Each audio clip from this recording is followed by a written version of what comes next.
سیدتنا ام ہانی رضی اللہ تعالیٰ عنہ سے مروی ہے کہ نبی اکرم صلی اللہ علیہ وآلہ وسلم نے ارشاد فرمایا، میری امت ذلیل و رسوا نہ ہوگی جب تک وہ ماہ رمضان کا حق ادا کرتی رہے گی۔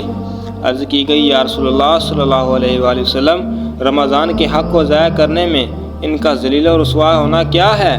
فرمایا، اس ماہ میں ان کا حرام کاموں کا کرنا۔ پھر فرمایا، جس نے اس ماہ میں زنا کیا یا شراب پی تو اگلے رمضان تک اللہ عز و جل اور جتنے آسمانی فرشتے ہیں سب اس پر لعنت کرتے ہیں۔ بس اگر یہ شخص اگلے ماہ رمضان کو پانے سے پہلے ہی مر گیا تو اس کے پاس کوئی ایسی نیکی نہ ہوگی جو اسے جہنم کی آگ سے بچا سکے۔ بس تم ماہ رمضان کے معاملے میں ڈرو، کیونکہ جس طرح اس ماہ میں اور مہینوں کے مقابلے میں نیکیاں بڑھا دی جاتی ہیں، اسی طرح گناہوں کا معاملہ بھی ہے۔ ماہ رمضان کی ناقدری سے بچنے کا خصوصیت کے ساتھ سامان کیجیے۔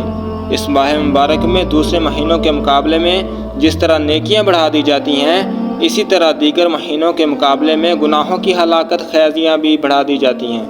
ماہ رمضان میں شراب پینے والا اور زنا کرنے والا تو ایسا بد نصیب ہے کہ آئندہ رمضان سے پہلے مر گیا تو اب اس کے پاس کوئی ایسی نیکی نہ ہوگی جو اسے جہنم کی آگ سے بچا سکے۔ اور یاد رہے، آنکھوں کا زنا بد نگاہی ہے، ہاتھوں کا زنا اجنبیہ کو یا شہوت کے ساتھ امرد کو چھونا ہے۔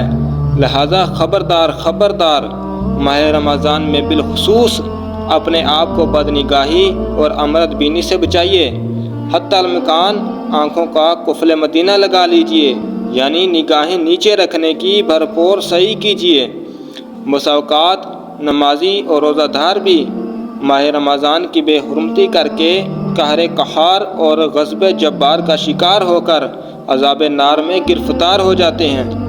لہذا حدیث مبارکہ میں آتا ہے، جب کوئی انسان گناہ کرتا ہے تو اس کے دل پر ایک سیاہ نقطہ بن جاتا ہے، جب وہ دوسری بار گناہ کرتا ہے تو دوسرا سیاہ نقطہ بن جاتا ہے، یہاں تک کہ اس کا دل سیاہ ہو جاتا ہے۔ نتیجہ بھلائی کی بات اس کے دل پر اثر انداز ہی نہیں ہوتی۔ اب ظاہر ہے کہ جس کا دل ہی زنگ آلود ہو جائے اور سیاہ ہو چکا ہو، اس پر بھلائی کی بات اور نصیحت کہاں اثر کرے گی؟